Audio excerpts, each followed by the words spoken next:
This video sponsor by SPO digital marketing. எஸ்பிஓவில் work பண்ணணும் அப்படின்னா ஃபேஸ்புக், இன்ஸ்டாகிராம், ஷேர்சாட், யூடியூப் இதை நல்லா யூஸ் பண்ண தெரிஞ்சிருந்தாலே போதும். நீங்களும் எஸ்பிஓவில் ஒர்க் பண்ணணும்னு நினச்சிங்கன்னா ஸ்க்ரீனில் கொடுத்துருக்க நம்பருக்கு வாட்ஸ்அப் பண்ணுங்கள். ஃபுல் டீட்டெயில் அவங்க சொல்லுவாங்க. ஸ்கிப் பண்ணாதீங்க. பெரிய தப்பு. தினம் ₹300 சம்பாதிக்க அரிய வாய்ப்பு. இன்ஸ்டாகிராம், ஃபேஸ்புக் பயன்படுத்த தெரிந்தால் போதும். Content post and content publishing மூலமா தினம் ₹300 சம்பாதிக்கலாம். இந்த வேலை செய்ய 5 நிமிடம் போதும். Work training support, group communication support, all language customer live chat support, முக்கியமா சொந்தமா ஒரு பிசினஸ் ஸ்டார்ட் பண்ற அளவுக்கு உங்களால கற்றுக்கொள்ளவும் முடியும், சம்பாதிக்கவும் முடியும். இந்த வேலை வாய்ப்பு வழங்குவது 5 வருடத்திற்கு மேல ரன் ஆகிட்டு இருக்க நம்ம தமிழ்நாட்டு company school of business organisation private limited. மேலும் விவரங்களுக்கு டிஸ்கிரிப்ஷன்ல கொடுத்திருக்க நம்பருக்கு வாட்ஸ்அப் பண்ணுங்க. வீடியோவில் நம்ம என்ன பார்க்க போறோம்னா பாகற்காயோட நன்மைகள் மற்றும் பயன்கள் பார்க்கலாம் வாங்க.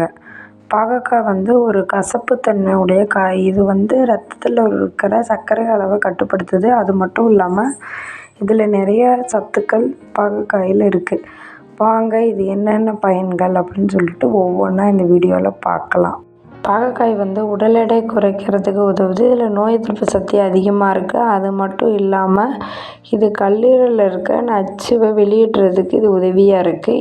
இதய நோய் உள்ளவர்கள் இதய நோய் வராமல் இருக்கிறதுக்கு இந்த பாகற்காய் ஒரு முக்கிய பங்கு வகிக்குது. அப்புறம் இதில் வேறு நிறையா சத்துக்கள் இருக்குது. வைட்டமின் சி போன்ற நிறையா சத்துக்கள் இருக்குது.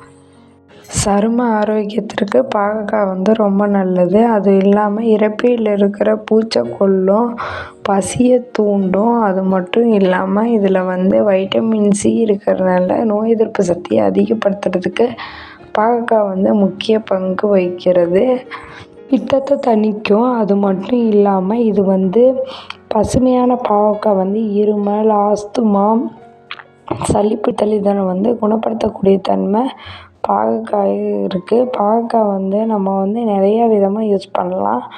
இதில் என்னென்ன நன்மைகள் இருந்தாலும் அதே அளவுக்கு ஒரு சின்ன தீமையும் இருக்குது.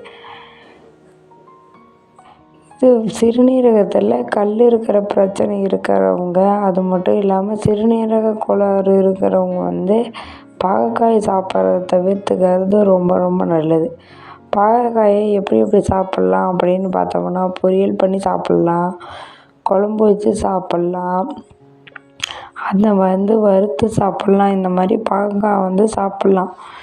பாகற்காய் ரொம்ப ரொம்ப உடம்புக்கு ரொம்ப ரொம்ப நல்லது. இதில் நிறையா சத்துக்கள் இருக்கிறதுனால உடல் எடை குறைக்கிறதுக்கு பாகற்காய் ஒரு முக்கிய அம்சமாக இருக்குது. அதில் பார்த்தோம்னா நம்ம உடல் எடை குறைக்கணும் அப்படின்னு நினச்சோம்னா பாகற்காயை சாப்பிட்றது ரொம்ப ரொம்ப நல்லது. இந்த வீடியோவில் பாகற்காயோட நன்மைகள் மற்றும் பயன்கள் ரொம்ப தெளிவாக பார்த்தோம்.